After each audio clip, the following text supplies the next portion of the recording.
అమ్మ TV channel చూస్తున్న ప్రేక్షకులందరికీ నమస్కారం. నేను మీ టీఏ పాండు. ఈరోజు అనకాపల్లి జిల్లా రావుకమ్మత మండలం గొంప గ్రామంలో జరిగినటువంటి 9వ మేలుకొలుపు బృందాల మహాసమ్మేళన కార్యక్రమం అయితే మేము ముందు తీసుకురావడం జరిగింది.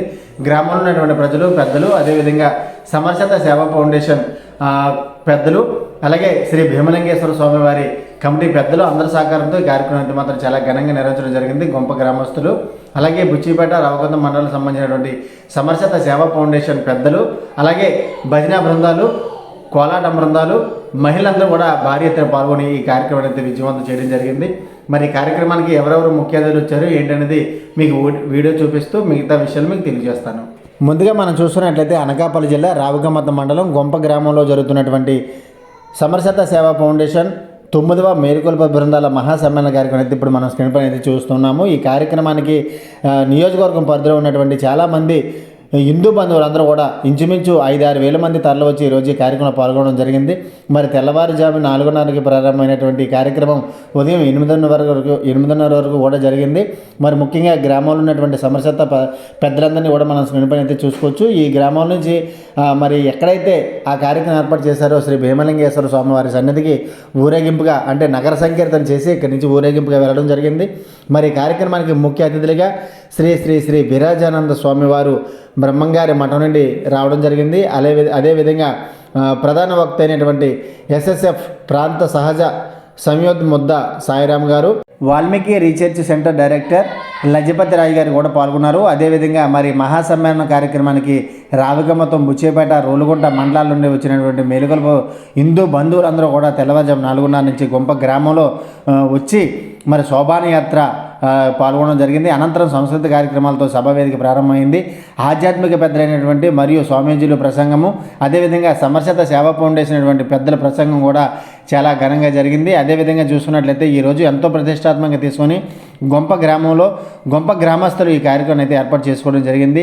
ఈ కార్యక్రమానికి ఉత్తరాంధ్ర జోనల్ ధర్మ ప్రచారక గంగాధర్ గారు పాటు జిల్లా సభ్యులు మరియు వివిధ స్థాయిలో ఉన్నటువంటి ఎస్ఎస్ఎఫ్ కార్యకర్తలందరూ కూడా ఈ కార్యక్రమంలో పాల్గొని విజయవంతం చేయడం జరిగింది. అదేవిధంగా ఈ కార్యక్రమంలో పాల్గొన్నటువంటి భక్తజన కోటికి మరి ఈ సభా కార్యక్రమం అయిపోయిన తర్వాత ఈ మేలుకొలుపు బృందాల మహాసమ్మేళనం కార్యక్రమం ముగిసిన తర్వాత మరి అందరికీ కూడా టిఫిన్లు ఏర్పాటు చేయడం జరిగింది. అదేవిధంగా మరి ఈరోజు ఈ కార్యక్రమం ఇంత ఘనంగా అంగరంగ వైభవంగా జరిగిందంటే మరి రావుకమ్మతం, బుచ్చిపేట మండల కమిటీ సభ్యులు, అలాగే శ్రీ గొంప భీమలింగేశ్వర స్వామివారి మేలుకొలుపు బృందం ఆధ్వర్యంలో విజయవంతంగా కార్యక్రమం అయితే జరిగింది. అలాగే మన అనకాపల్లి జిల్లా సంస్కృతి ప్రముఖ ముచ్చకర్ల వరహారాజేశ్వరరావు గారి పర్యవేక్షణలో ఈ కార్యక్రమం అయితే మాత్రం చాలా ఘనంగా ఏర్పాటు చేయడం జరిగింది. మరి అలాగే ఎంతో ప్రతిష్టాత్మకంగా తీసుకొని ఈ హిందూ ధర్మం ప్రచారాన్ని కొనసాగించే విధంగా మరి ధనుర్మాసంలో ప్రారంభమైనటువంటి ఈ కార్యక్రమం నెల రోజుల పాటు ప్రతి గ్రామాన్ని ఆధ్యాత్మిక శోభతో చేయించి మరి చివరి రోజున ఈ మేలుకొలుపు బృందాల మహాసమ్మేళన కార్యక్రమం అయితే ఏర్పాటు చేయడం మరి ఈ కార్యక్రమం ఇంత ఘనంగా అంగరంగ వైభవంగా జరిగిందంటే గ్రామంలో ఉన్నటువంటి పెద్దలు, ప్రజలు, సమర్శత సేవా ఫౌండేషన్ సభ్యులు, అలాగే భజనా బృందం అంతా కలిసి ఈరోజు ఈ కార్యక్రమం అయితే చాలా ఘనంగా ఏర్పాటు చేసుకోవడం జరిగింది. కన్నుల పండుగగా జరిగినటువంటి ఆ కార్యక్రమం ఇప్పుడు మనం వీక్షిద్దాం. శ్రీ భీమలింగేశ్వర స్వామి సన్నిధిలో ఈరోజు మనం మేలుకొలుపు బృందాల మహాసమ్మేళనం 9వది జరుపుకుంటున్నాం. ఈ సమ్మేళనం గత 8 సంవత్సరాల నుండి విజయవంతంగా మన చుట్టుపక్కల రావుకొంతం, బుచ్చిపేట పరిసర ప్రాంతాల్లో జరుగుతూ ఉన్నాయి. సహకారంతో చాలా బ్రహ్మాండంగా జరుగుతున్నాయి. భజన గురువులు ఉండబెట్టుకే ధర్మం నిలబడింది. భజన గురువులు ఉండబెట్టుకే ఆ గ్రామాల్లో భజన జరుగుతుంది. భజన గురువులు ఉండబెట్టుకే ఆ దేవాలయాలు దీపాలు అప్పుడప్పుడైనా వెలుగుతున్నాయి. కాబట్టి మన భజన గురువులు గుర్తించుకోవాల్సిన అవకాశం ఉంది. కాబట్టి ఒక్కొక్క గ్రామం నుంచి ఒక్కొక్కరికి మాత్రమే అవకాశం ఉంది. వారందరికీ కూడా శిరు సత్కారం ఉంటుంది. అలాగే ఏదైతే ఈ స్థలం ఉందో 300 సంవత్సరాలు పెట్టింది. 300 చరిత్ర కలిగినటువంటి ఈ దేవస్థానం శ్రీ భీమలింగేశ్వర స్వామి. దీని యొక్క గొప్పతనం ఏంటంటే పూర్వం నుండి మొన్నటి వరకు కూడా పైన నందీశ్వరుడు ఉంటాడు. ఎవరైనా సరే ఈ గ్రామంలో కానీ చుట్టుపక్కల గ్రామాల్లో ఎక్కడైనా సరే ఆడపిల్ల ప్రసవం జరుగుతున్న సమయంలో ఎటువంటి అవ్వకూడదని ఎవరైతే వాళ్ళ తల్లిదండ్రులు కానీ లేదా వాళ్ళ భర్త కానీ వచ్చి ఆ శివలింగాన్ని తూర్పు వైపు తిప్పేవారు. తిప్పితే ప్రసవం చాలా బ్రహ్మాండంగా జరిగేది అని దీని యొక్క చరిత్ర. దాంతోపాటు అక్కడ పైన గుండె ఉంది, అది చాలా పవిత్రమైన గంగాజలం. అది జరుగుతున్నప్పుడల్లా కూడా మనం వెళ్ళి కాశీకి వెళ్ళి లేదా సముద్ర స్థానానికి వెళ్ళి ఎట్లా అయితే జల్లుకుంటారో దాంతో సమానంగా ఆ గుండ ఉంది. అంత గొప్ప చరిత్ర కలిగినటువంటి ఈ దేవస్థానం రాబోయే రోజుల్లో మా గ్రామ పెద్దలు, మా వాళ్ళందరూ కూడా, మా గ్రామస్తులందరూ కూడా దీన్ని ఒక గొప్ప దేవాలయంగా తీర్చిదిద్దాలని ఒక సంకల్పం అయితే చేస్తున్నారు. రాబోయే రోజుల్లో చేస్తూ ఉంటారు. ఆల్రెడీ శివపార్వతుల విగ్రహాలు కూడా స్థాపించారు. రాబోయే రోజుల్లో ఇదంతా ప్రాంతం అంతా ఒక బ్రహ్మాండమైనటువంటి దేవాలయం అయితే అవుతుంది.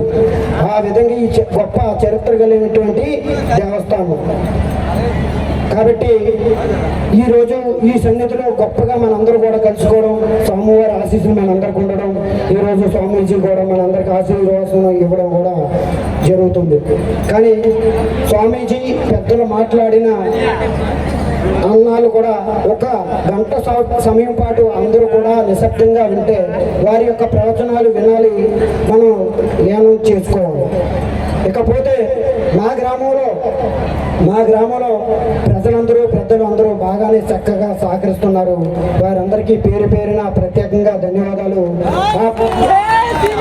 పెద్దల్ని కూడా మరి స్వామీజీ ప్రవచనాలు అయిపోయిన తర్వాత వారి చేతుల మీదుగా కూడా సత్కారాలు జరుగుతూ ఉంటాయి. కొద్ది ఓపికతో అందరూ కూడా ఉండాలని మనస్ఫూర్తిగా కోరుకుంటున్నాము. జై శ్రీరామ్. పూర్తవుతుంది. ఆ సంవత్సరం ఇంకా బ్రహ్మాండంగా ఏ గ్రామం జరుగుతుందో చూద్దాం.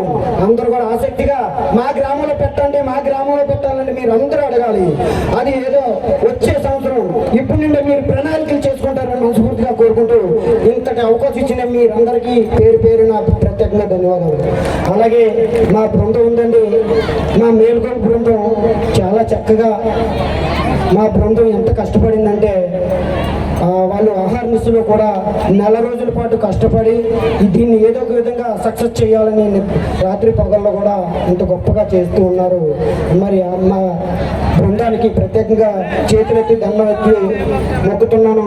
వారి పేరు పేరున ప్రత్యేకంగా ధన్యవాదాలు. జై శ్రీరామ్. అలంకరించిన పూజ్య స్వామీజీ పాదపద్మం నమస్కరిస్తూ ఈనాటి కార్యక్రమాన్ని విచ్చేసిన ఆత్మీయ బంధువులారా, మాతృమూర్తులారా, బాలబాలికలారా, ఈరోజు చాలా సుదినం, మంచి రోజు. 3 కార్యక్రమాలు సంగమంగా ఇక్కడ జరుగుతూ ఉంది. ఒకటి స్వామి వివేకానంద జయంతి, 2 మేలుకొలుపుల యొక్క ముగింపు సమ్మేళనం, 3 రాష్ట్రీయ స్వయంసేవక సంఘం యొక్క 100 సంవత్సరాల పూర్తయిన సందర్భంగా దేశవ్యాప్తంగా హిందూ సమ్మేళనాలు జరుగుతూ ఉన్నాయి. ఆ సమ్మేళనం కూడా ఈ కార్యక్రమంలోనే పొందుపరిచారు పెద్దలు.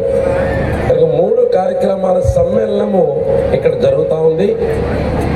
పెద్దలు ఒక్కొక్కరు ఒక్కొక్క విషయాన్ని ప్రస్తావించాలని పెద్దలు నిర్దేశించారు. దానిలో భాగంగా నాకు అప్పచెప్పిన 1-2 విషయాలను ముందు పెట్టే ప్రయత్నం చేస్తాను. ఈ సమ్మేళనంలో ప్రధాన వక్త నేను కాదు, పూజ్య స్వామీజీయే. అపర వివేకానంద జయంతి ఎలా అయితే జరుపుకుంటున్నామో, ఆ రోజు చికాగోలో ఎట్లయితే వివేకానంద అందరినీ కూడా ఆశ్చర్యపరిచారో, ఇప్పుడు ఈ సమ్మేళనంలో కూడా పూజ్య స్వామీజీ మన అందరినీ కూడా చక్కని ఆశయ ప్రసంగం చేస్తారు. వారి ముందు నేను నాందిగా కొన్ని విషయాలు మాట్లాడుతున్నాను అంతే. రాష్ట్రీయ స్వయంసేవక సంఘము 100 సంవత్సరాలు పూర్తయింది. దేశవ్యాప్తంగా 1,00,000 చోట్ల హిందూ సమ్మేళనాలు జరుగుతూ ఉన్నాయి. మన ఆంధ్రప్రదేశ్లో 2801 స్థలంలో ఇటువంటి హిందూ సమ్మేళనాలు జరుపుకోవాలని పెద్ద నిర్ణయం చేశారు. దానిలో భాగంగా ఈరోజు జరుగుతున్న ఈ మేలుకొలుపు సమ్మేళనంలో కలిసి మనం ఈ కార్యక్రమం జరుపుకుంటూ ఉన్నాం. 2024 నాటికి ప్రపంచ ప్రపంచవ్యాప్తంగా ఒక సిద్ధాంతాన్ని, ఒక విషయాన్ని తీసుకురావాలని చెప్పి పెద్ద నిర్ణయం చేశారు.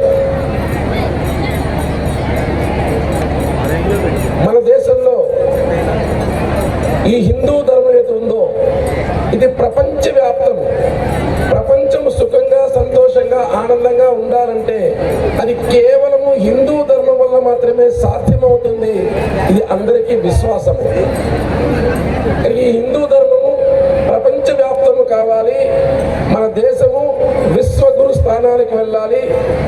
సంఘం రోజు చెప్తున్న పరమ వైభవ స్థితికి ఆ రోజు వివేకానందుడు చికాగో వెళ్ళేక ముందు ఆ 3 సముద్రాల మధ్యలో ఆ కన్యాకుమారిలో ఆ సముద్రం మీద ఆ కొండ మీద కూర్చొని 3 రోజుల పాటు తపస్సు చేసిన కారణంగా ఆయన కళ్ళ ముందు ఆ భారత మాత, ఆ జగన్మాత ఒక్కసారిగా ప్రత్యక్షమైంది.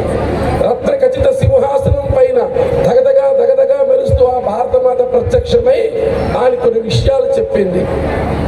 ఆ విషయాల సారాంశం ఏంటంటే ఈ ప్రపంచము సుఖంగా, సంతోషంగా, ఆనందంగా ఉండాలంటే అది కేవలము హిందూ ధర్మం వల్ల మాత్రమే సాధ్యము. ఇది ఆయన చెప్పిన మాట. ఆ ఇంట్లో ఉండే వ్యక్తులు కలిసిమెలిసి ఉంటున్నారా? ఇది మన కుటుంబము అనే భావనతో ఉంటున్నారా?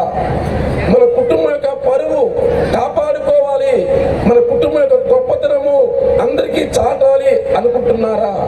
ఆ ఊర్లో వాళ్ళు ఆ కుటుంబాన్ని గౌరవంగా చూస్తున్నారా లేదా? కానీ మన కుటుంబం ఎలా ఉన్నది ఇది ఎప్పటికప్పుడు ఆలోచన చేసుకోవాలి. నా చిన్నప్పుడు ఒక పాట పాడేవారు. ఆ పాట ఏమంటే ఆ అంటే అమ్మ, ఆ అంటే ఆవు, ఈ అంటే ఇల్లు, ఈ అంటే ఈశ్వరుడు. కనుక ఈ 4 అక్షరాల్లోనే మన ధర్మము, మన సంస్కృతి, మన జీవన విధానము ఇమిడీకృతం చేశారు మన పెద్దలు. ఈ 4 అక్షరాలు ఎప్పటికప్పుడు జ్ఞాపకం ఉంటే మన కుటుంబం బాగుపడుతుంది. మన ఇంట్లో ఉండే అమ్మ మొదటి దైవము, మాతృదేవో భవ. కనుక అమ్మే మన మొదటి దైవము. కనుక మన అమ్మ యద్భావం తద్భవతి. అమ్మ యొక్క ఆలోచన బట్టే ఆ ఇంట్లో పెంపకం ఉంటుంది. ఆ అమ్మ మనసులో తన పిల్లవాడు వివేకానందగా మారాలా, శివాజీగా మారాలా, రాణా ప్రతాప్గా మారాలా, ఝాన్సీ లక్ష్మీబాయిగా మారాలా, రుద్రమదేవిగా మారాలా, ఆ తల్లి అనుకుంటే ఆ పిల్లవాడు అట్లాగే తయారవుతాడు. అమ్మ ఆలోచన ఎలా ఉన్నది, పెంపకం ఎలా ఉన్నది, ఇది మొదటి అక్షరంలో దాగి ఉంది. ఆ అంటే అమ్మ. రెండోది 33 కోట్ల దేవతలు ఎక్కడైతే ఉన్నారంటున్నారో అటువంటి గోమాత మన దేశంలో కాపాడుకుంటున్నామా? కేవలం పూజకు మాత్రమే ఉపయోగపడుతున్నదా? మన దేశాన్ని మన గోమాతను కాపాడుకుంటున్నామా, రక్షించుకుంటున్నామా? ఇది ఎప్పటికప్పుడు చర్చించుకోవాలి, ఆలోచించుకోవాలి. మన దేశంలో ఒక కుక్కను కొడితే సుప్రీంకోర్టు కుక్కలను కొట్టకూడదు, కుక్కల్ని కాపాడుకోవాలి అని చెప్తే స్టేట్మెంట్ ఇస్తూ ఉంది. అంతకుముందు ఎవడో ఒకడు ఒక జింకను కొడితే, ఒక లేడీని కొడితే వాడికి 8 సంవత్సరాలు 9 సంవత్సరాలు జైలు శిక్ష వేశారు. ఎక్కడైనా ఒక జంతువును కొడితే వాడి వెంటనే జైలు శిక్ష అంటున్నారు. కానీ మన దేశంలో అమ్మ తర్వాత అమ్మ ఆ గోమాతని మన కళ్ళ ముందే చంపేస్తూ ఉంటే, మన కళ్ళ ముందే ఆవుల్ని ఎత్తుకుపోతూ ఉంటే మనం కేవలం చూస్తున్నాము, పట్టించుకోవటం లేదు. కానీ ఈ దేశం బాగుపడాలంటే, మన వ్యవసాయం అంతా బాగుపడాలంటే మన గోమాతని కాపాడుకోవాలి. అందుకే మన పెద్దలు 2వ అక్షరంలో ఆవు అన్నారు. మూడోది ఈ ఇల్లు. మన ఇల్లు ఎలాగున్నది, ఇంట్లో వ్యక్తులు ఎట్లా ఉన్నారు, ఇంట్లో ఏం మాట్లాడుకుంటున్నాము, ఏ పూజలు చేస్తున్నాము, బంధువులు వస్తే ఎట్లా పలకరిస్తున్నాము, ఇవన్నీ ఈ సంబంధించిన విషయం. ఇక 4వది, ఇక్కడెక్కడైనా సరే ఒక సీసీ కెమెరా ఉంది అన్నారు అనుకోండి, ఈ గ్రౌండ్ లో సీసీ కెమెరా ఉంది అంటే మనము కూర్చునే పద్ధతిలో, మాట్లాడుకునే పద్ధతిలో, మనది కాని వస్తువు ముట్టుకునే విషయంలో ఆలోచిస్తాము. ఎందుకు? సీసీ కెమెరాలో ప్రతిదీ రికార్డ్ అవుతున్నది. ఆలోచించిన మిత్రులారా, ఒక సీసీ కెమెరా ఉంటే ఇంత జాగ్రత్తగా ఉంటే ఆ పరమేశ్వరుడు చూపు, ఆ పరమేశ్వరుడి కన్ను లక్షల లక్షల లక్షల సీసీ కెమెరాల కన్నా స్పష్టంగా మనం చేస్తున్న ప్రతి పని ఆయన రికార్డు చేస్తున్నాడు. భగవంతుని కన్ను కప్పి ఎవడు ఏ పని చేయడం కుదరదు.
వేదికను అలంకరించినటువంటి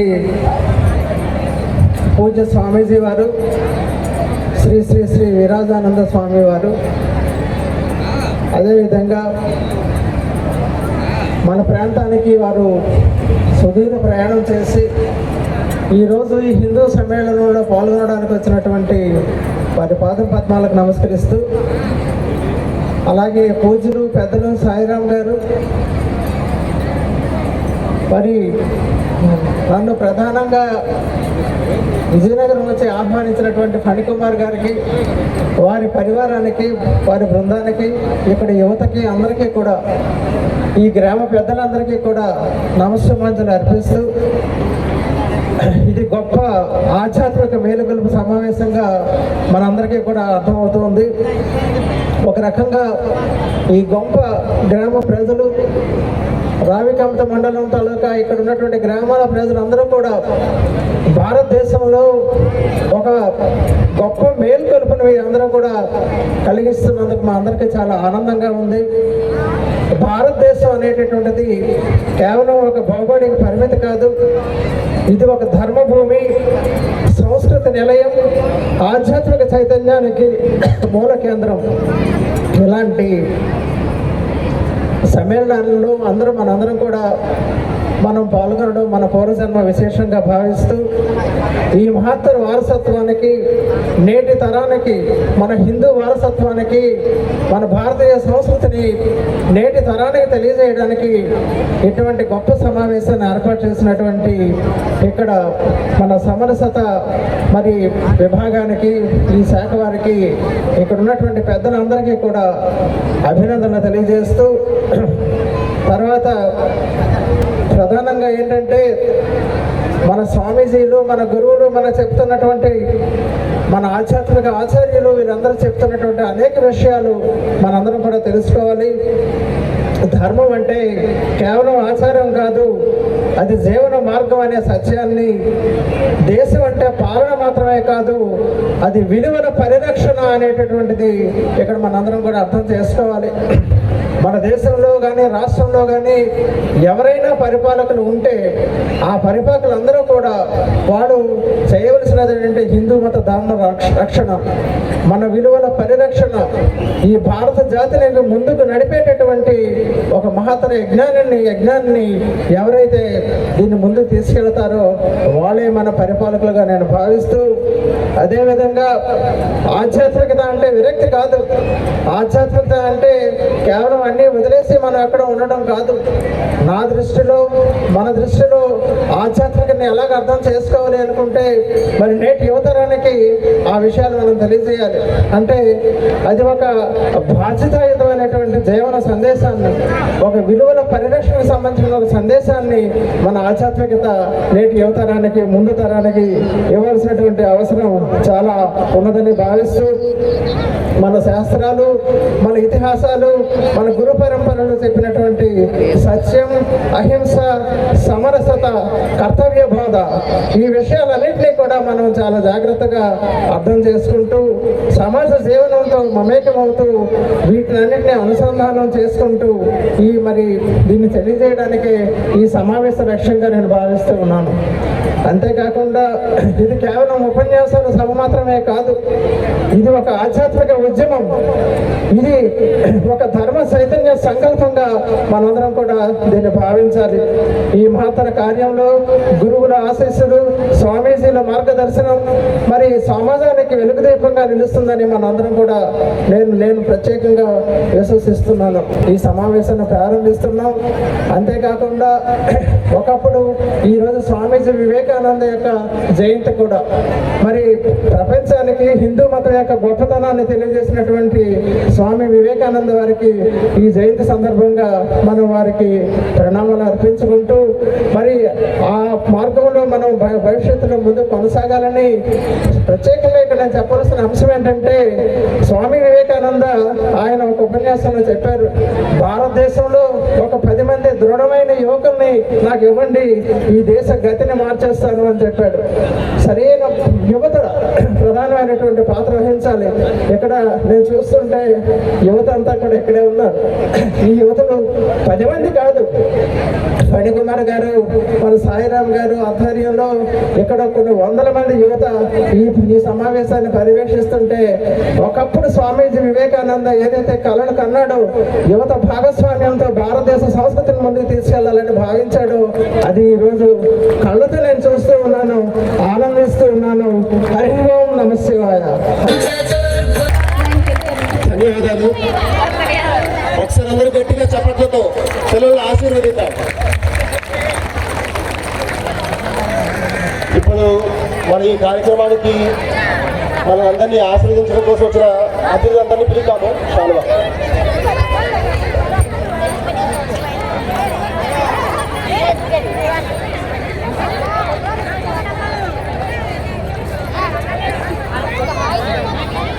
గారు మరి ఎక్కడున్న వేదిక మీద రావాల్సిందిగా కోరుతున్నాం. పుచ్చేపేట, రావిగమతం మరియు రోలుగుల మండలాల్లో భజన బృందాలను ఏర్పాటు చేయడంలో విశేషంగా పనిచేశారు. గతంలో మండల కన్వీనర్గా బాధ్యతలు నిర్వహించారు. మా అందరికీ గురుస్థానంలో ఉన్న వ్యక్తి వారి ఎక్కడున్న వేదిక దగ్గర రావాల్సిందిగా కోరుతున్నాం.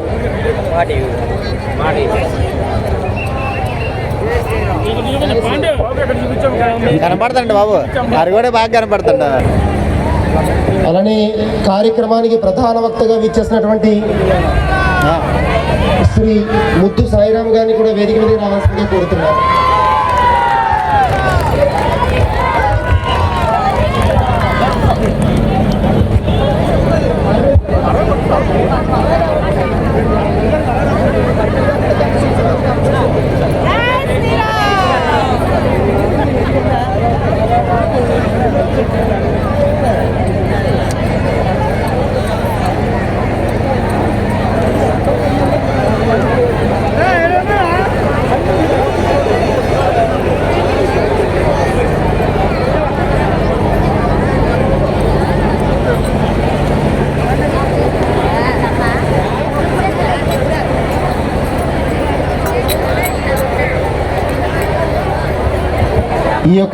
ఈ యొక్క కార్యక్రమానికి ధ్వనుల మధ్య జై శ్రీరామ్, జై శ్రీ శ్రీరామ్ జై శ్రీరామ్ జై శ్రీరామ్ జై శ్రీరామ్ జై శ్రీరామ్. ఉంటారు. బుచ్చిపేట రోలుగుంట మండలాల్లో భజన గురువుగా ఉంటూ అనేక భజన బృందాలను ఏర్పాటు చేశారు. విజయవాడలో ఉంటారు. సమరస సేవ ఫౌండేషన్ కి ప్రాంత సహ సంయోజకుగా ఉంటూ రాష్ట్రం అంతా పర్యటన చేస్తూ ఉంటారు. శ్రీ అక్షరానంద ఆశ్రమం తొట్లపల్లి గ్రామం బ్రహ్మంగారి మఠం కడప జిల్లా.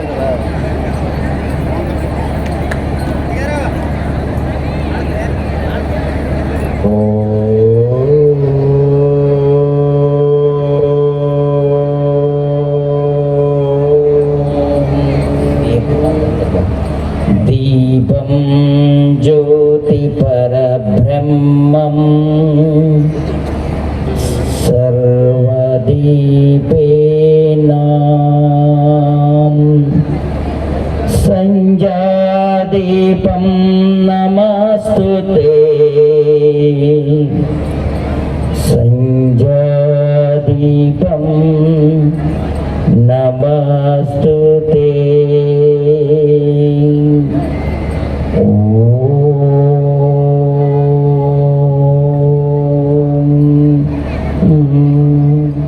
చక్రాంకిత విశ్వదివ్యనగరీ సింహాసనాధ్యాసిని అంకే లాలిత రామకృష్ణ చరితాం బౌద్ధైర్జినైర్మండితాం ఆచార్య ప్రవరైశ్చ నానకదయానందాదిభిర్నందితాం వందే భారతమాతరం సురవరాం వాత్సల్యపూర్ణాంధరాం. ఓం శ్రీ గురుభ్యో నమః. ఓం శ్రీ గోవిందమాంబావిర బ్రహ్మేంద్రాభ్యాం నమః. త్యాగానికి, తపస్సుకు, తాత్విక చింతనకు, ఆధ్యాత్మికతకు, అద్భుతమైనటువంటి ఆవిష్కరణలకు, అన్నింటికీ మించి ఆదర్శ జీవన విధానానికి ప్రతీకలైనటువంటి నా పూర్వ ఋషి పరంపరకు శిరస్సు వంచి నమస్కరిస్తూ, వారికి ప్రతిరూపంగా, వారికి ప్రతినిధిగా ఈ లోకంలో సంచరించి అరైజ్ అవేక్ అంటూ సమాజాన్ని ఉద్దిష్టత, జాగ్రత్త, ప్రాప్యవరాన్ని బోధత, stop not till your goal is reach అని యువతని ప్రబోధించినటువంటి స్వామి వివేకానందునికి శిరస్సు వంచి నమస్కరిస్తూ, నాబోటి వారిని అనేక మందిని తీర్చిదిద్దినటువంటి మద్గురు వరేణ్యులు శ్రీ శ్రీ శ్రీ యోగి అచలానంద స్వాముల వారికి మనస ధ్యానిస్తూ నమస్కరిస్తూ, కొండ మీద అధివసించి ఉన్నటువంటి భీమేశ్వరునికి మన ప్రక్కనే ఉండి నేనున్నానురా, అమ్మను నేనున్నాను, అమ్మ దయ ఉంటే అన్నీ ఉన్నట్లే, నా దృష్టి మీ మీద ఉంది, నా కరుణా దృష్టి మీ అందరి మీద ప్రసరిస్తూ ఉంది అని అభయమిస్తూ ఉన్నటువంటి దుర్గమ్మకు శిరస్సు వంచి నమస్కరిస్తూ, ఈరోజు నేను ఇక్కడ ఉన్నాను అంటే చిన్నతనంలో మా నాన్నమ్మ చేయి పట్టుకుని గుడి దాకా నడిపించింది. అక్కడ జరిగేటువంటి భజన కార్యక్రమంలో నన్ను భాగస్వామిని చేసింది. నాకు చేతులు కలపడం, భజన చెయ్యటం చేత కాకపోయినా ఆ గుడి చుట్టూ తిరుగుతూ, పరిగెడుతూ, ఆడుకుంటూ, వారు చేసే భజన వింటూ, ఆ భజన తర్వాత ఇచ్చేటువంటి ప్రసాదం కోసం గుడికి వెళ్ళి ఆ భగవంతుని సన్నిధిలో కొద్దిసేపు గడిపినటువంటి అదృష్టం చేత, ఆ గురువుల పాదాలు పట్టుకున్నటువంటి మహద్భాగ్యము చేత ఇంతమంది ఆత్మీయుల ముందు మాట్లాడేటువంటి అవకాశం నాకు కలిగింది. ఆ భజన గురువులందరికీ కూడా ఈ భజనను ఈనాటి నుండి నాటి నుండి నేటి వరకు కూడా ఈ సమాజంలో ముందుకు తీసుకుని వెళ్తూ, ఒరే నాన్న ఈ పొలం మీ తాత ఇచ్చిందిరా, దాని ప్రక్కన ఉన్నటువంటి ఎకరం నేను కొన్నదిరా, ఆ మొదటి అంతస్తు మీ తాతగారు కడితే దాని మీద 2 అంతస్తులు నేను వేశాను అని చెప్పి ఆస్తులు చూపించడమే కాదు, ఈ దేశం గురించి, ఈ ధర్మం గురించి, ఈ దైవం యొక్క గొప్పదనాన్ని గురించి గానం చేస్తూ నిరంతరం సమాజాన్ని చైతన్యం చేస్తున్నటువంటి ఈ భజన గురువులకు, వారి బృందంలో ఉండి భజన సభ్యులుగా సమాజాన్ని చైతన్యం చేస్తున్నటువంటి అందరికీ, ఒకప్పుడు కాశ్మీరులో పండితులు ఉండేవారు. వారు అనుకునేవారు, నేను పొలం పక్కన పొలం కన్నాను, మిద్దె మీద మిద్దె కట్టాను, వేలకి వేలు, లక్షలకు లక్షలు బ్యాంకులో డిపాజిట్ చేశాను, నాకు 2 పిల్లలు, నేను నా భార్య ఆనందంగా ఉన్నాను, నాకే ప్రమాదం లేదు, నేను హాయిగా జీవిస్తాను అనుకున్నటువంటి సమయంలో రాత్రికి రాత్రి 1990 ప్రాంతంలో వాళ్ళ ప్రహరీ గోడల మీద కొన్ని రాతలు ప్రత్యక్షమయ్యాయి. ఏమని అంటే, మీరు బ్రతకాలి అనుకుంటే, ప్రాణం మీద ఆశ ఉంటే మీ ఆడవారిని, మీ ఆస్తులని మాకు వదిలిపెట్టి మీరు పారిపోండి అని.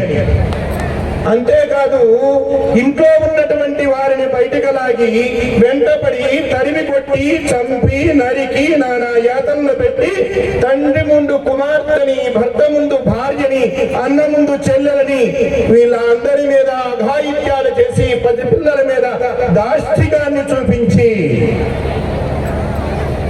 వికృతంగా ప్రవర్తిస్తే ఇల్లు, వాకిలి, ఆస్తి, బ్యాంకు డిపాజిట్లు అన్నీ వదిలిపెట్టి బ్రతుకు జీవుడా అంటూ దేశంలో పలు దిక్కులకి పారిపోయినటువంటి హిందూ సమాజం 1990లో మనం కాశ్మీర్లో చూసాం.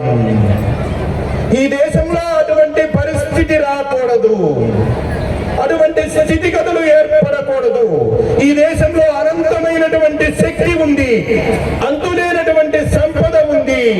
కావలసింది సమన్వయం, కావలసింది జాగరణ, కావలసింది సంఘటన. నీకు నేను ఉన్నాను, నాకు మరొకరు ఉన్నారు, మనమంతా ఒకటే అనేటువంటి భావనతో పనిచేసేటువంటి సమాజము.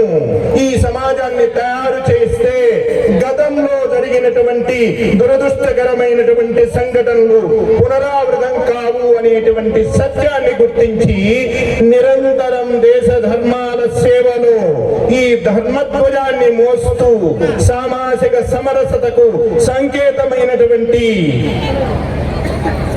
సమరసత సేవా కేంద్రం, సమరసత సేవా ఫౌండేషన్ తరఫున దేశమంతా, రాష్ట్రమంతా పర్యటనలు చేస్తూ సమాజాన్ని చైతన్యం చేస్తున్నటువంటి శ్రీ సాయిరాం గారికి, రాముడిని పట్టుకుంటే రామో విగ్రహవాన్ ధర్మ అన్నది పెద్దల మాట. రాముణ్ణి పట్టుకుంటే ఓ కొడుకు ఎలా ఉండాలో తెలుస్తుంది, ఓ అన్న ఎలా ఉండాలో తెలుస్తుంది, సోదరులతో ఎలా మెలగాలో తెలుస్తుంది, అమ్మా నాన్నను ఎలా గౌరవించాలో తెలుస్తుంది, స్నేహితులతో ఎలా వ్యవహరించాలో తెలుస్తుంది, భార్యకు ఎటువంటి గౌరవం ఇవ్వాలో, ఎటువంటి స్థానం ఇవ్వాలో తెలుస్తుంది, చివరాఖరికి శత్రువునైనా ఎలా గౌరవించాలో తెలుస్తుంది. ఒక్క రాముడు తయారైతే చాలు, ఈ సమాజమంతా సుఖశాంతులతో వర్ధిల్లుతుంది అనేటువంటి సత్యాన్ని గుర్తించి రామనారాయణ కేంద్రాన్ని ఏర్పాటు చేసి సమాజాన్ని చైతన్యం చేస్తున్నటువంటి లజపతి గారికి అన్నింటికీ మించి పదవులు ఇస్తామని ప్రలోభ పెట్టిన, ధనం చూపించి ఆశ పెట్టిన, మతం మారడానికి సిద్ధపడినటువంటి సమాజాన్ని, ఒరే మీరు మతం మారకపోతే మరుగుదొడ్లు కడగాలిరా అని నాటి పాలకులు హెచ్చరిస్తే, పరాయి పాలకులు బెదిరిస్తే పొరక పట్టుకొని మరుగుదొడ్లు కడుగుతాము కానీ మతం మారము అని మలం ఎత్తిపోస్తున్నటువంటి సమాజాన్ని, ఒరే మీరు మలం ఎత్తిపోస్తున్నారా, మీరు పంచములురా అని ప్రక్కన పెట్టి అంటరాని వారురా అని అవమానపరిచి ఊరికి దూరంగా నిలబెట్టి రకరకాలుగా ఇబ్బందులు పెట్టినా నా దేశానికి ద్రోహం చెయ్యను, నా ధర్మాన్ని వదిలిపెట్టను అని ఈ ధర్మాన్ని దేశాన్ని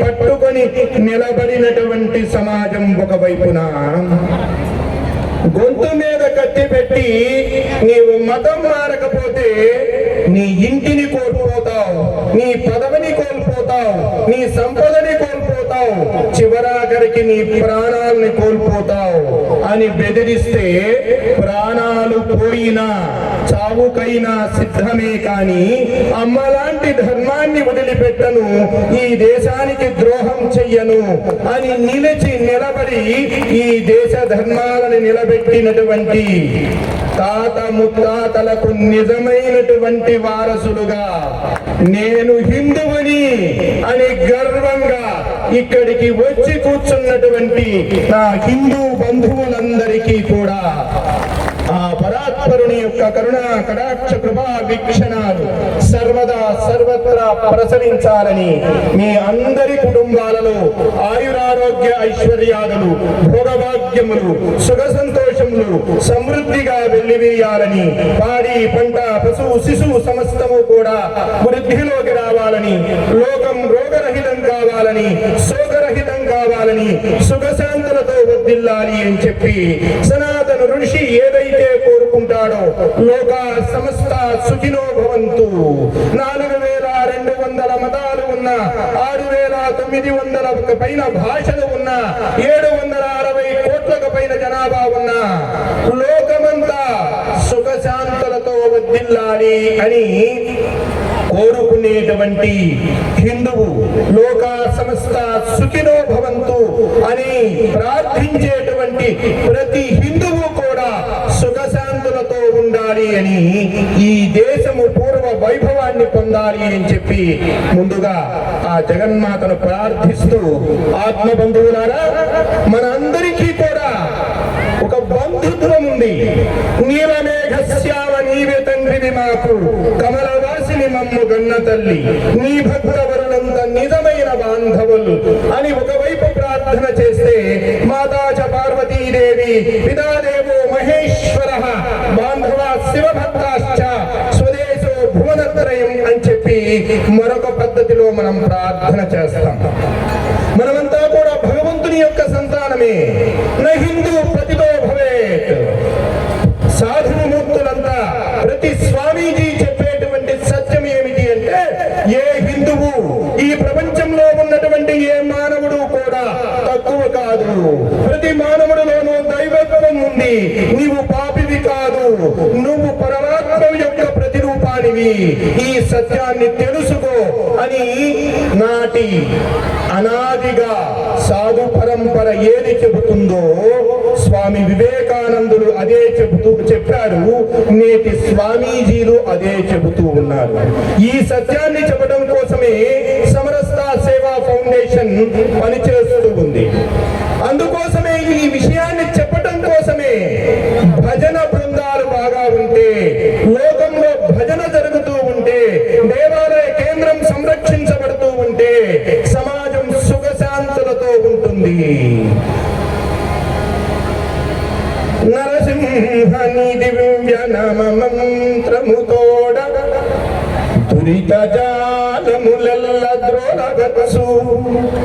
నరసింహని దివ్య నమ మంత్రముతోడ బలువైన రోగముల్ పాపవచ్చు.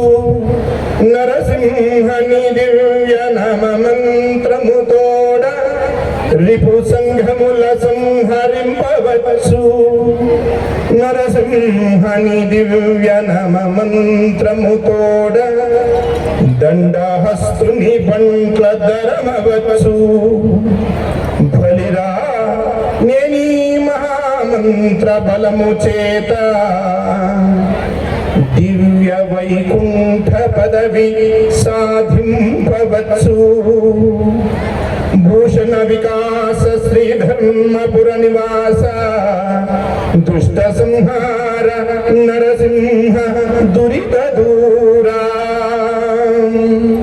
భగవంతుని నామముతో ఈ ప్రపంచంలో నీకు అందనటువంటి సౌఖ్యము కానీ సంతోషము కానీ నీ నుండి దూరము కానీ పాపము కానీ మరొకటి ఉండదు. చివరాఖరికి యముణ్ణి సైతం ఎదిరించి నిలబడినటువంటి మార్కండేయుణ్ణి కూడా కాపాడినటువంటిది ఆ భగవంతుని పాదాలే. ప్రహ్లాదుని సంరక్షించినటువంటిది ఆ భగవంతుని పదాలే అనేటువంటి సత్యాన్ని గుర్తు చేయటం కోసం ఈ రోజు ఈ 9వ భజన సమ్మేళనాలు మన గ్రామంలో మనం చేసుకుంటూ ఉన్నాం. భారతంలో 2 తల్లులు కనపడతారు మనకి.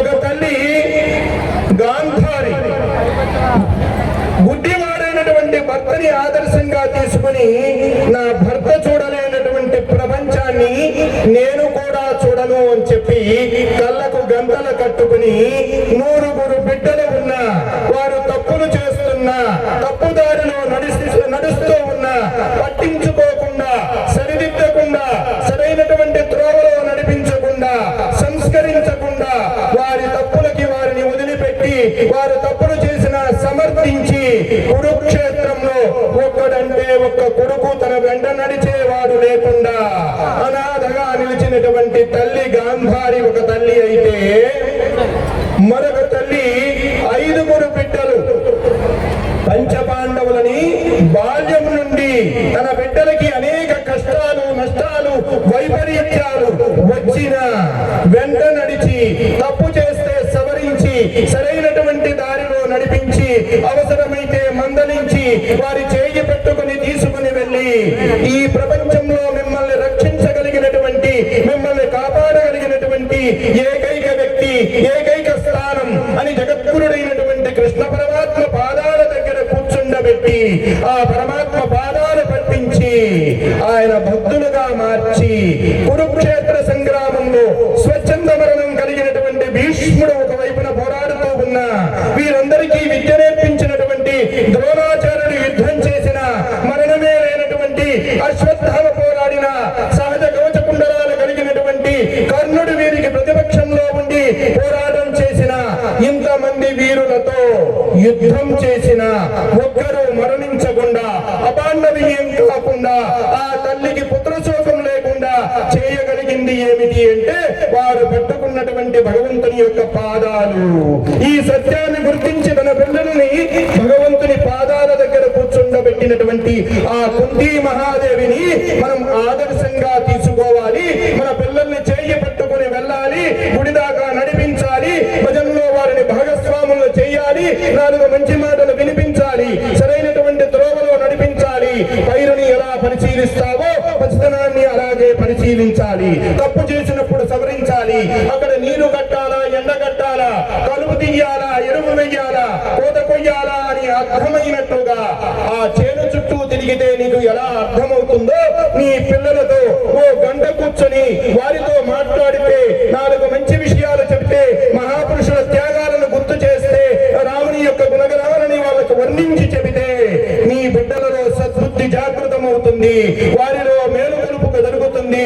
ఆ మేలుకొలుపు కోసమే, ఈ మేలుకొలుపు అని తెలుసుకోవడం కోసమే ఈ రోజు ఈ కార్యక్రమం మనం చేసుకుంటూ ఉన్నాం. కోసం చేతులు పుట్టించాడు భగవంతుడు. కన్నులున్న ఫలము కాలికం చూచుట, నోరు గల ఫలము నుతి చేసి తనయుట అని వీరబ్రహ్మేంద్ర స్వామి చెప్తాడు. ఆ వీరబ్రహ్మేంద్ర స్వామి చెప్పినది ఏమిటి అంటే, నీ ఉపాధిని భగవంతుని దగ్గర రోజు కనీసం ఒక అరగంటో గంటో సేవకి ఉపయోగించగలిగితేనే నీ జీవితం చరితార్థమవుతుంది అనేటువంటి సత్యం చెప్పినటువంటి బ్రహ్మంగారి మాట గుర్తు చేసుకోవడం కోసం ఈ రోజు మనం ఈ మేలుకొలుపు కార్యక్రమాన్ని మనం చేసుకుంటూ ఉన్నాం. అంతేకాదు పిల్లలకి సంస్కారాలు ఇవ్వాలి. అమ్మ ఒడిలో, అమ్మ ఒడి మొదటి బడి.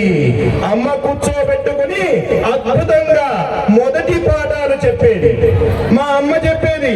ఈ చేతులు చూపించి, ఈ వేళ్ళు చూపించి తిందామంటుందట, ఎక్కడ తెచ్చి తిందామంటుందట, అప్పు తెచ్చి తిందామంటుందట, అప్పులా తీరుద్దామంటుందట. అలా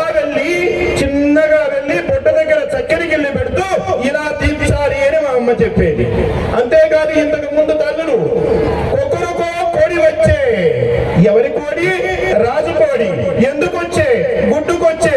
ఏమి గుడ్డు? బాతు గుడ్డు. ఏమి బాతు? అడవి బాతు. ఏమి అడవి? నల్లడవి. ఏమి నల్ల? కాకి నల్ల. ఏమి కాకి? మాల కాకి. ఏమి మాల? పూలమాల. ఏమి పూలు? జాజి పూలు. ఏమి జాజి? సన్న జాజి. ఏమి సన్న? నడుము సన్న. ఏమి నడుము? మనిషి నడుము. ఏ మనిషి? వంట మనిషి. ఏమి వంట? పిండి వంట. ఏమి పిండి?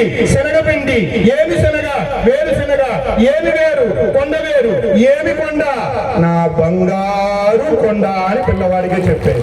ఇది మన పాఠాలు చెప్పేటువంటి విధానం. ఇది మనం పిల్లల్ని మేలుకొలిపేటువంటి విధానం.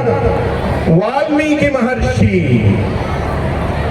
విశ్వామిత్ర మహర్షి, విశ్వామిత్రుడు రామలక్ష్మణుని వెంట తీసుకుని వెళ్ళి వారికి బల అతి బల విద్యలను నేర్పించడమే కాదు, సంస్కారాన్ని అందించడమే కాదు, శక్తివంతులుగా చెయ్యడమే కాదు, ఎంత ముద్దుగా మేలుకొలిపాడు.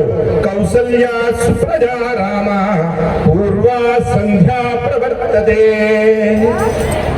అంటూ తట్టి లేపినటువంటి విశ్వామిత్రుణ్ణి మనం ఆదర్శంగా తీసుకోవాలి.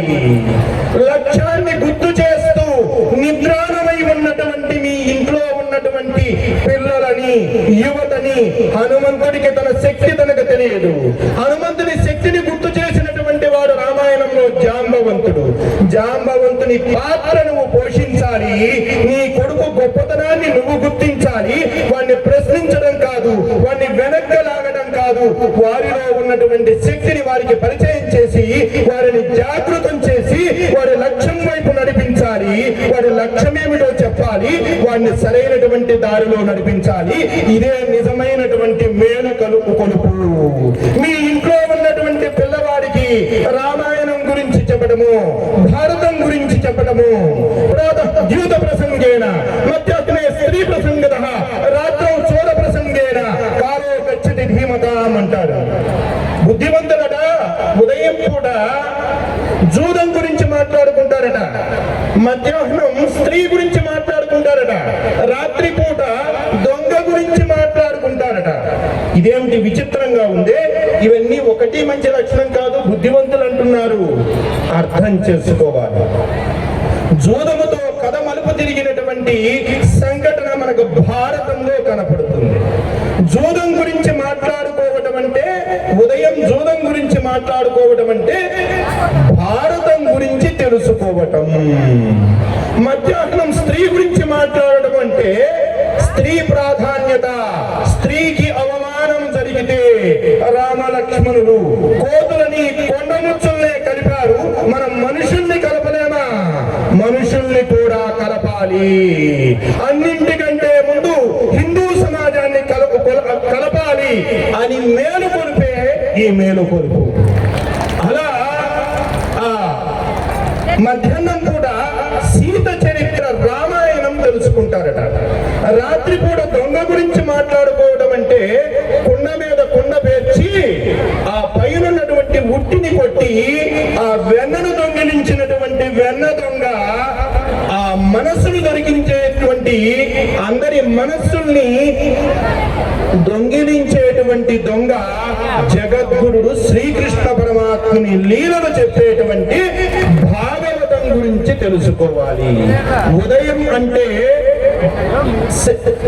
జీవితంలో బాల్యం అని, బాల్యంలో భారతం గురించి తెలిస్తే లోకంలో ఎటువంటి కుట్రలు ఉంటాయో, ఎటువంటి కుతంత్రాలు ఉంటాయో, ఎటువంటి వ్యక్తులు ఉంటాయో, ఎలా జీవించాలో లోక వ్యవహారం పిల్లలకి తెలుస్తుంది. భీష్ముడు ప్రతిజ్ఞ చేసి జీవితాంతం బ్రహ్మచారిగా బ్రతికినటువంటి భీష్ముని చరిత్రను చెప్పుకునేటువంటి నేల మీద వృద్ధులని వృద్ధాశ్రమాలకు పంపిస్తున్నాము, కాళ్ళతో తన్ని బయటకు నెడుతూ ఉన్నాము. ఈ దురదృష్టకరమైనటువంటి సంఘటన ఎందుకు జరుగుతూ ఉన్నాయి అంటే, ఈ రోజు మన ధర్మాన్ని గురించి మనం తెలుసుకోవటంలా, మన సంస్కృతిని మనం అధ్యయనం చేయటంలా, మన ఆచార వ్యవహారాల్ని మనం గమనించటంలా, మనం తెలుసుకోవటంలా పాశ్చాత్యులు అనేక మంది ఈ దేశానికి వచ్చి ఈ ధర్మాన్ని, ఈ దేశాన్ని, ఈ సంస్కృతిని, ఈ స్త్రీల యొక్క వైభవాన్ని ఆశ్చర్యంగా చూస్తూ ఉంటే మనం మాత్రము ఈ సంస్కృతికి దూరంగా నడుస్తూ ఉన్నాం. మన సోదరులు దీనికి భిన్నంగా వ్యవహరిస్తూ ఉన్నారు. వారందరినీ కూడా మరలా ఒక తల్లికి 4 కొడుకులు ఉంటే 3 అమ్మ దగ్గరికి వస్తే 4వ వాడు రాకపోతే చెయ్యాలి, జాగృతం చెయ్యాలి. మేలుకున్నము ఉన్నటువంటి ఇంట్లో దొంగతనం జరగదు. ఎవరైతే అలసత్వంతోనూ నిద్రతోనూ మత్తుతోనూ ఉంటారో అక్కడే దొంగతనం జరుగుతుంది. మనకు కష్టం వస్తే మనం మాట్లాడాలి, మనం బయటకు రావాలి, మనం ఆలోచన చెయ్యాలి, మన వాళ్ళందరినీ కూడా ఆలోచింప చెయ్యాలి, అందరినీ కలుపుకొని నడవాలి, అందరితో కలిసి నడవాలి. మారిక కక్కయ్యని, దూదేకుల సత్తయ్యని, బ్రాహ్మణుడైన అన్నాదయ్యని, క్షత్రియుడైనటువంటి ఆనంద భైరవ యోగిని, అన్ని కులాల వారిని చివరాఖరికి ఈ ధర్మం యొక్క గొప్పతనం తెలుసుకుని పాదాల పట్టుకున్నటువంటి నవాబుల్ని కూడా ఒకే పంక్తిలో కూర్చుండబెట్టి సహపంక్తి భోజనం ఏర్పాటు చేసి అన్నమయములైనవన్నీ జీవంబులు కూడు లేక జీవకోటి లేదు, కూడు తినిరి కాడ కులభేద మేరకు అని చెప్పి ఆచరణాత్మకంగా చూపించినటువంటి వీర బ్రహ్మేంద్ర స్వామి యొక్క సామాజిక సమరసతను గుర్తు చేసుకుని ఆ సామాజిక సమరసతకు నేను వారసత్వంగా, నేను వారసుడిగా ఉంటాను అనేటువంటి సంకల్పం చేయడం కోసమే ఈ రోజు ఈ మేలుకొలుపు మనం చేస్తూ ఉన్నాం. చూశారు కదండి, మరి గొంప గ్రామంలో జరిగినటువంటి 9వ మేలుకొలుపుల బృందాల మహాసమ్మేళన కార్యక్రమం. మరి వీడియోని ఇస్తే లైక్ చేయండి, షేర్ చేయండి, కామెంట్ చేయండి. అందరికీ నమస్కారం.